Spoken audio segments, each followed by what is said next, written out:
बात को विराम दूंगा कि अगले 5 वर्षों में नीतीश कुमार जी ने तय किया, पूरी एनडीए की सरकार ने तय किया, जो बिहार से अच्छे नौकरी करने जाते हैं उनको तो जाने दिया जाए, लेकिन कोई यदि मजदूरी करने जाता है उसको चिन्हित करना और चिन्हित करके उसको बिहार के अंदर ही रोजगार देने का काम बिहार की सरकार करेगा। इसलिए आप एकदम अस्वस्थ रहिए। बिहार में सेमीकंडक्टर पर हमको काम कर रहे हैं, उस पॉलिसी को आगे लाने का काम कर रहे हैं, जिससी के माध्यम से आईटी सेक्टर को कैसे बढ़ावा मिल सकता है, डिफेंस कॉरिडोर को आगे बढ़ाने का काम किया जाए, एक्सप्रेसवेज को कैसे पटना से पूर्णिया का एक्सप्रेसवे बन रहा है, हल्दिया से रक्सौल इसको जोड़ने का काम किया जाएगा कि मुजफ्फरपुर के लोग कैसे 7 से 8 घंटा में कलकत्ता पहुंच जाए, इसकी कल्पना की जा रही है। इसलिए साथियों एकदम अस्वस्थ रहिए।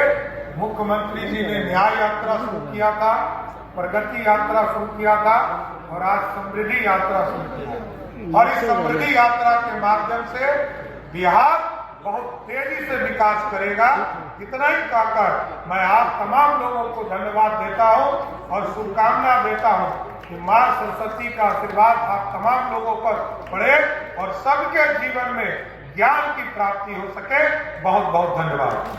समृद्धि यात्रा के माध्यम से आदरणीय मुख्यमंत्री जी आए और पिछले साल याद कीजिए आदरणीय मुख्यमंत्री जी प्रगति यात्रा में आए और कई चीजों का लगभग 10 बड़ी परियोजना का काम इन्होंने शुरुआत करने का निर्देश दिया था। उस समय हम लोग वित्त मंत्री थे और इनके निर्देश पर पूरे मुजफ्फरपुर जिले के 10 के 10 योजना को चालू करने का निर्देश दिया और आज मुख्यमंत्री जी ने स्वयं समीक्षा भी किया, सभी योजना को शुरू भी कर दिया गया। लेकिन आप सोचिए, ये ऐसे मुख्यमंत्री हैं जब पहली बार मुख्यमंत्री बने तब से लेकर आज तक बिहार में सड़क नहीं था, सड़क बनाने का काम किया और आज देखिए हाईवे कैसे पटना से मुजफ्फरपुर आने में 3 से 4 घंटा लगता था, आज मोदी जी और नीतीश जी के नेतृत्व में पटना से लोग 1.5 से 2 घंटे में फर्राटे भरकर मुजफ्फरपुर आने का काम करते हैं। और आगे के दिनों के लिए आश्वस्त करना चाहता हूं साथ, आदरणीय मोदी जी और नीतीश जी ने तय किया कई एयरपोर्ट हम बनाने का काम कर रहे हैं और आपके यहाँ भी अधूरा सपना भी बचा हुआ है। अभी लगभग 40 करोड़ का रनवे का टेंडर का प्रक्रिया चल रहा है। यहाँ राजभूषण जी इन लोगों को लगातार और केदार जी को मैं लगातार ये कहता रहा कि भारत सरकार के साथ संपर्क बनाकर इस पूरी परियोजना को पूरा कराना है। इसलिए मैं आश्वस्त करता हूं कि भारत सरकार ने तय किया है कि जो मुजफ्फरपुर का एयरपोर्ट है इसी साल 2026 में हर हालत में काम शुरू करके आगे बढ़ाने का काम किया जाएगा।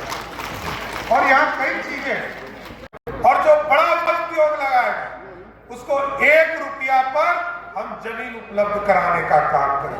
और आपको जानकर खुशी होगा कि आज जितने उद्योगपति आ रहे हैं उसका सबसे पसंदीदा जगह कोई है तो वो सबसे पहले डिमांड करता है कि हमको मुजफ्फरपुर में जमीन दे दीजिए, यही उद्योग लगाने का काम करें। इसलिए साथियों ये बदला हुआ बिहार और न्याय यात्रा से प्रगति यात्रा से लेकर समृद्धि यात्रा तक हम पहुंचे और अब इसके बाद ये तय करना है, क्योंकि आदरणीय मुख्यमंत्री जी ने बिहार की व्यवस्था को बदला, सड़क पहुंचाया, सुशासन पहुंचाया, आपके घरों तक बिजली पहुंचाने का काम किया। याद कीजिए प्रधानमंत्री जी ने कहा था कि हम गांव-गांव बिजली पहुंचाएं। आदरणीय मुख्यमंत्री नीतीश कुमार जी ने कहा घर-घर बिजली पहुंचाएं। और जब पिछले साल हम लोग अपना घोषणा कर रहे थे कि हमको बिजली 125 यूनिट फ्री करना है, तो आपको जानकर खुशी होगी 1,90,00,000 परिवार है जो डोमेस्टिक यूज करते हैं बिजली उत्पादन। और जब 1,90,00,000 में से 1,70,00,000 परिवार ऐसा है जो पिछले 6 महीने से जिसका बिजली बिल जीरो आ रहा है साथियों, जीरो आ रहा है। उसको बिजली बिल ही नहीं आ रहा। और जो बड़ा उद्योग लगाएगा उसको 1 रुपया पर हम जमीन उपलब्ध कराने का काम करें। और आपको जानकर खुशी होगा कि आज जितने उद्योगपति आ रहे हैं उसका सबसे पसंदीदा जगह कोई है, वो सबसे पहले डिमांड करता है कि हमको मुजफ्फरपुर में जमीन दे दीजिए, यही उद्योग लगाने का काम करें। इसलिए साथियों, ये बदला हुआ बिहार और न्याय यात्रा से, प्रगति यात्रा से लेकर समृद्धि यात्रा तक हम पहुंचे। और अब इसके बाद ये तय करना है, क्योंकि आदरणीय मुख्यमंत्री जी ने बिहार की व्यवस्था को बदला, सड़क पहुंचाया, सुशासन पहुंचाया, आपके घरों तक बिजली पहुंचाने का काम किया। याद कीजिए, प्रधानमंत्री जी ने कहा था कि हम गांव-गांव बिजली पहुंचाएं। आदरणीय मुख्यमंत्री नीतीश कुमार जी ने कहा घर-घर बिजली पहुंचाएं। और जब पिछले साल हम लोग अपना घोषणा कर रहे थे कि हमको बिजली 125 यूनिट फ्री करना है, तो आपको जानकर खुशी होगी 1,90,00,000 परिवार है जो डोमेस्टिक यूज करते हैं बिजली उत्पादन। और जब 1,90,00,000 में से 1,70,00,000 परिवार ऐसा है जो पिछले 6 महीने से जिसका बिजली बिल जीरो आ रहा है साथियों, जीरो आ रहा है, उसको बिजली बिल ही नहीं आ रहा।